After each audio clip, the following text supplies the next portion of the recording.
एक सतीश यादव लगातार हम लोग बोल रहे पासा पलट देंगे अब की बार। अब मैं क्या कहूँ, वो चुनावी रेस के अंदर ही नहीं है। जहाँ तक मैं ये मानता हूँ, ये चुनाव जो है कांग्रेस और बीजेपी का है।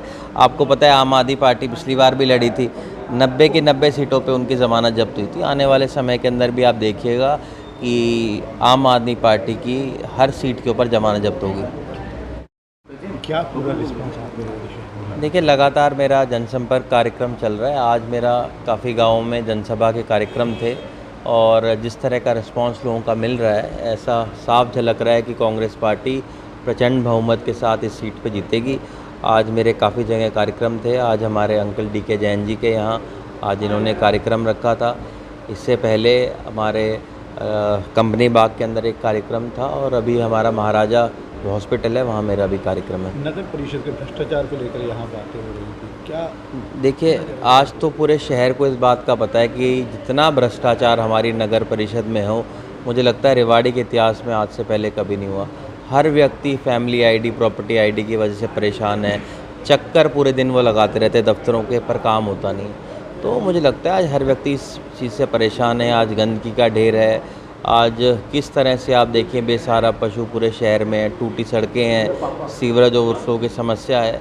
तो मुझे लगता है आज शहर के जो हालात हैं वो बहुत, मुझे दुख भी होता है ये देखकर कि बीजेपी ने 10 साल में हमारे रेवाड़ी शहर का क्या हाल कर दिया।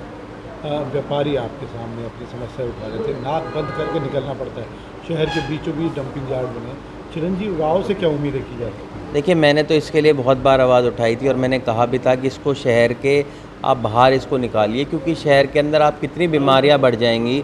आपने जो डंपिंग यार्ड वहाँ पर कर रखा है, और ये वहाँ की बात नहीं है, पूरे शहर में आप कहीं भी निकल जाइए आपको गंदगी का ढेर नज़र आएगा।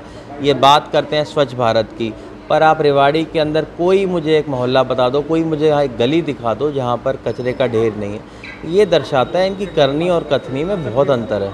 हम चिरंजीव राव से क्या उम्मीदें करें? शहर की किन व्यवस्थाओं पर पूरा फोकस रहे? देखिए, सबसे बड़ी हमारी कोशिश रहेगी कि हम बस स्टैंड को यहाँ से शिफ्ट करें, ताकि उसका फ़ायदा शहर के निवासियों को भी होगा। जो जाम की बहुत बड़ी समस्या रहती है, एक मेडिकल कॉलेज की हम कोशिश करेंगे कि सरकार जैसी हमारी बने, अगले 1 साल के अंदर उस पर काम शुरू हो जाए, ताकि लोगों को उसकी सहूलियत मिले। एक बहुत बड़ी दिक्कत पार्किंग की है, पार्किंग व्यवस्था के लिए हम लोग काम करेंगे। शहर में जो आज सीवरेज सिस्टम पूरी तरह से चरमरा गया है, उनके ऊपर टूटी सड़कें हैं, तो काम बहुत है। बीजेपी ने 10 साल में जो नहीं करा काम, अब उसको हमें दुगनी रफ्तार से करना पड़ेगा कि शहर में सुधार हो सके। एक आपके प्रतिद्वंदी है सतीश यादव, लगातार आपको बार बार बच्चा कहकर संबोधित करते हैं, बच्चा है, बड़बोला है, इस तरह के शब्दों में इस्तेमाल। अब देखिए जी, कृष्ण भगवान के हम वंशज हैं और कृष्ण भगवान ने कहा था कर्म करो और फल की इच्छा मत करो। तो मेरा काम है कर्म करना और मैं अपना कर्म कर रहा हूँ। कुछ लोगों को फल की ज़रूरत है, कर्म नहीं वो करना चाहते, तो बिना कर्म के आपको फल नहीं मिल सकता। आप कहाँ थे पिछले 5 सालों में, इस बात का लोगों को जवाब देना पड़ेगा। लोगों से जो बीजेपी के हैं, जो बाहर से आ गए। आप मुझे एक बात बताइए कि एक व्यक्ति जो कोसरी से कल तक चुनाव लड़ रहे थे, वो अचानक से रेवाड़ी आ गए। उनको रेवाड़ी की समस्याओं के बारे में नहीं पता होगा, वहाँ को रेवाड़ी की दिक्कतों के बारे में नहीं पता होगा। उनको ये नहीं पता होगा कि कंपनी बाग कहाँ है, उनको ये नहीं पता होगा मॉल टाउन कहाँ है, सेक्टर 4 कहाँ है, सेक्टर 3 कहाँ है। सेक्टर 4 में तो उनका घर है, उनके घर के आसपास की आप सड़कें देख लें, वो हालात बता देंगी कि आज हालात शहर के हैं। उनके घर के पास की जो रोड है वो कितने महीनों तक टूटी रही, तब उन्होंने इसकी बात नहीं उठाई। आज उनको अगर मैं कह दूं कि मुझे खड़गवास आप ले जाइए, तो मुझे खरकड़ा छोड़ाएंगे वो। उनको अगर मैं कहूं कि आप मुझे नई आबादी ले जाओ, तो मुझे नई बस्ती छोड़ाएंगे।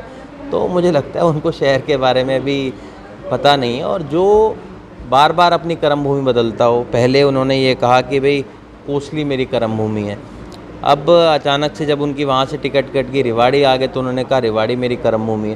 तो मुझे दुख भी होता है कि किस तरह से कोसली की जनता ने उनको अपने सराखों पे बिठाया था, अचानक से वो ये कहने लग रहे हैं कि रेवाड़ी आना मेरा प्रमोशन है।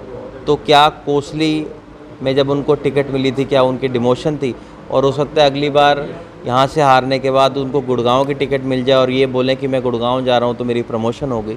तो मुझे लगता है आपको ये ज़रूर ध्यान में रखना चाहिए कि कोसली की जनता ने भी आपको चुना था, आपको वहाँ से प्रतिनिधि बनाया था, उस बात को नहीं भूलना चाहिए। और लोगों को विश्वास कैसे होगा कि जब वहाँ को आप छोड़ आए उनकी कर्म भूमि से अब आप मना कर रहे हो, अब यहाँ को कर्म भूमि बता रहे हो, तो जन्म भूमि और कर्म भूमि तो एक ही होती है।